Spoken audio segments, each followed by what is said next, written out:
जी, V news के नाज़रीन को खुशामदीद। आज हमारे साथ खुर्शीद शाह हमारे साथ मौजूद हैं, पीपल्स पार्टी के सीनियर रहनुमा।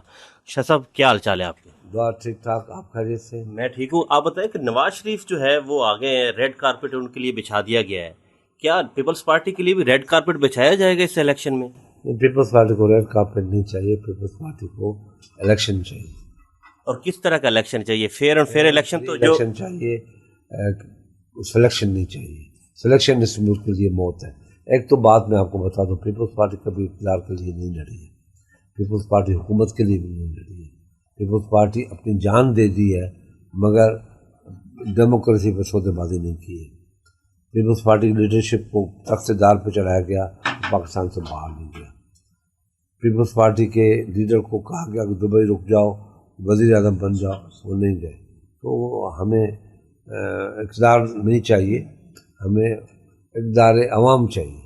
तो इक़्तिदार अवाम आपको नज़र आ रहा है जो इस वक्त जो सूरत बनी हुई है, जो नवाज शरीफ को सपोर्ट की जा रही है, उससे लग रहा है? नहीं होगा तो बहुत इस मुल्क के लिए नुकसानदेह बात होगी। पीपल्स पार्टी तहरीक इंसाफ से बातचीत करने जा रही है क्योंकि नून लीग तो कह रही है कि वो 9 मई वाले जो लोग हैं अभी तक कोई ऐसी बातचीत नहीं है। पीपल्स पार्टी चाहती है पीटीए से बात करना।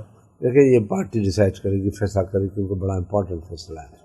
नून लीग तैयार है, जिन्होंने 9 मई के बाद नून लीग बिल्कुल तैयार नहीं है। नून लीग का सांस उलझ जाता है जब पीटीआई का नाम सुनती है। एमक्यूएम के साथ इत्तेहाद हो गया है कराची में। ये बहुत अच्छी बात हुई है। अभी नून को किसी और से भी इत्तेहाद करना चाहिए। पीपल्स पार्टी तहरीक इंसाफ से भी इत्तेहाद करने में वो हुकूमत के लिए परेशान नहीं होगी, वो कराची में कर देगी। पीपल्स पार्टी जो है नून लीग जो है जीडीए एमक्यूएम से इत्तेहाद कर रही है, तो पीपल्स पार्टी क्या करे, किसके साथ इत्तेहाद करेगी अगले? पीपल्स पार्टी का इत्तेहाद अवाम के साथ है। पंजाब में हमें अवाम के लिए लड़ना चाहिए, अवाम को मजबूत करना चाहिए। पंजाब में नून लीग की इधर पंजाब में 142 एमएनएस की सीट्स हैं, 149 के करीब है। पीपल्स पार्टी कितनी ले पाएगी? साउथ पंजाब और सेंट्रल पंजाब में हम आपको सरप्राइज देंगे। सरप्राइज देंगे? Thank you.